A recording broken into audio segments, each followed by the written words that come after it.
ഇനി ഒരിക്കലും തന്റെ നാട്ടുകാരെ സഹായിക്കാൻ പ്രജീഷ് എന്ന യുവാവ് ഉണ്ടാവില്ല. രക്തബന്ധമൊന്നും ഇല്ലെങ്കിലും തന്റെ നാട്ടുകാരെയെല്ലാം കൂടപ്പിറപ്പുകളെ പോലെയാണ് പ്രജീഷ് കണ്ടത്.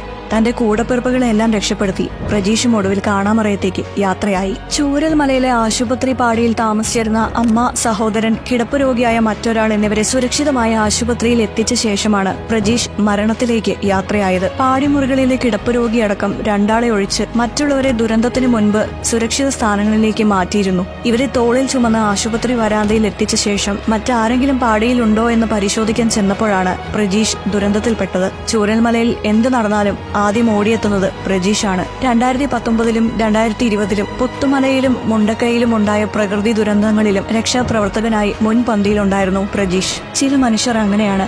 ദുരന്ത പ്രദേശങ്ങളിൽ അവർ അവതരിക്കും. അവരുടെ ജീവനേക്കാൾ അവരുടെ ജീവന് വില നൽകും.